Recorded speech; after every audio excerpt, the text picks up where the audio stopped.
Hello everyone. I'm Aniruddh. Okay. So myself, Aniruddh Mali, and I come from India. Students call me as a Maker Guru. So I'll talk about all about what we are doing in education sector, doing experiential learning.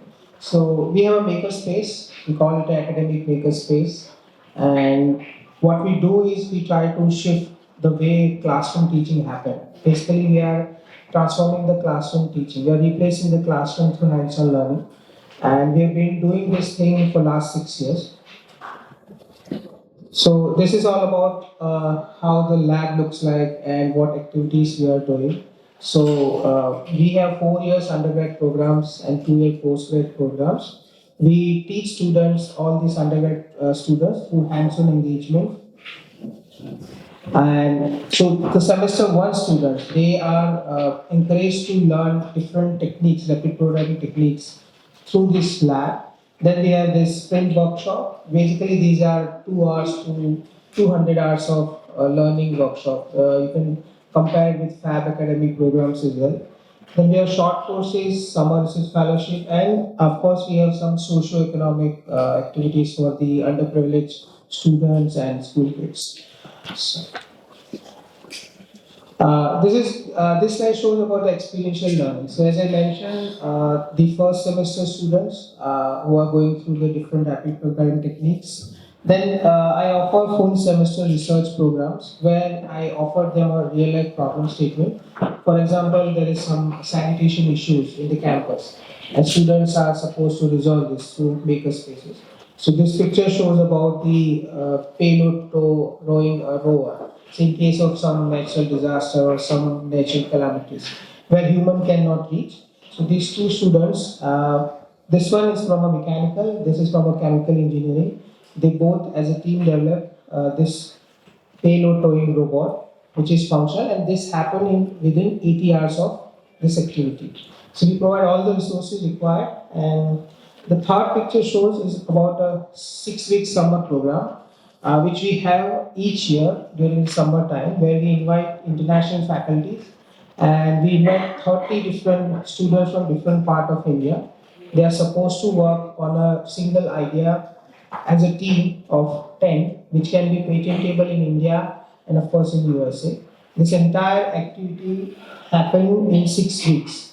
And the final review, you can say you have a 6 week work done and you have to present in 6 minutes. This is how it's going on. So far, we have 150 plus patents through this makerspace, and we are expanding right now as well. This is all about the ecosystem. We have all these general equipments which every makerspace generally have. What we have changed is the way of learning about these technologies. I'll give you an example. This picture shows she's a schoolgirl from design school, 16 years old, and she's learning this CNC woodworking machine as part of curriculum.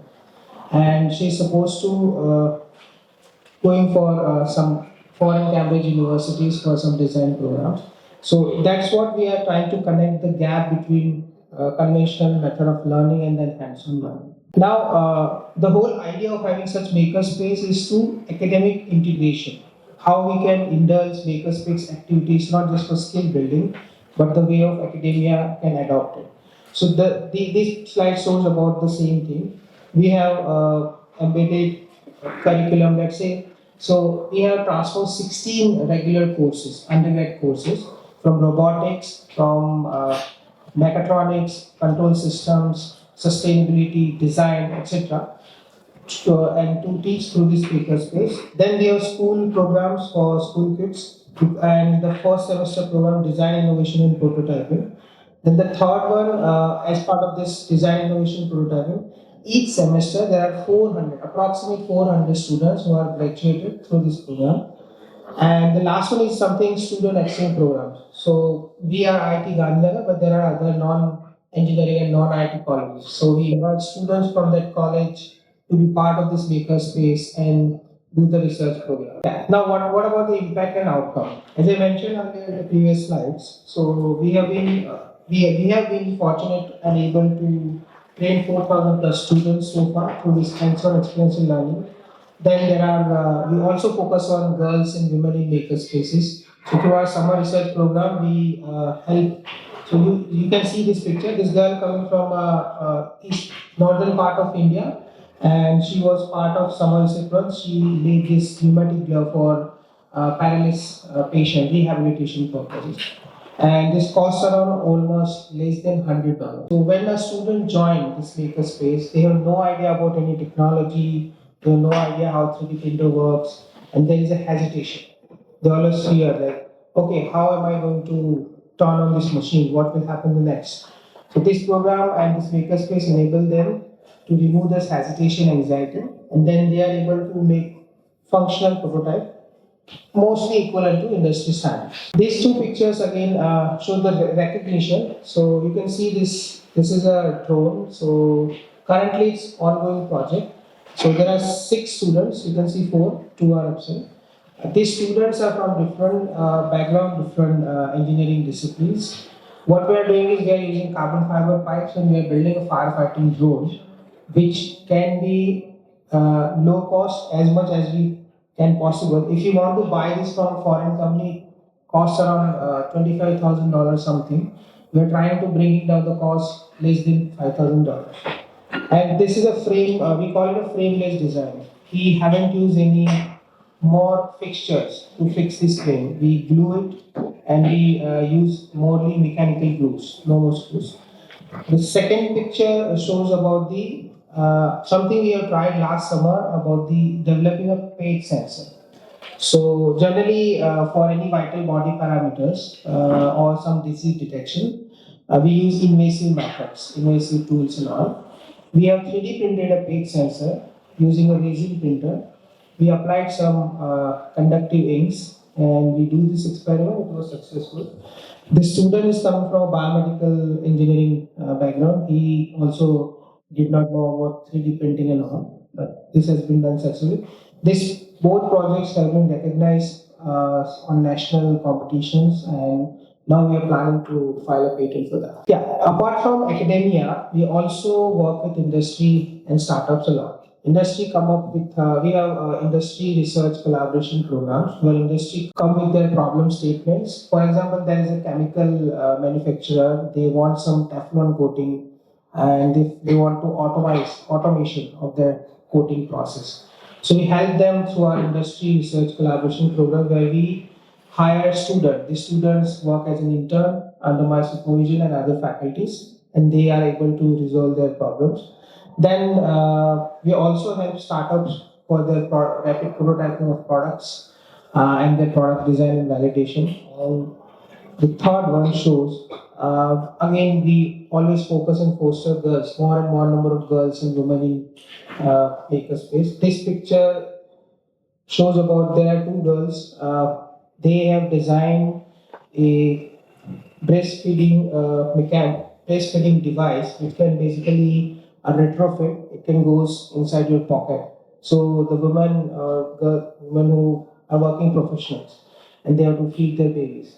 But due to their privacy issues, specifically in Indian context, they face a lot of privacy issues. So there is a retrofit device goes inside your pocket, and you can store the milk while you are working, and then you can feed the baby. This is some recognition we got.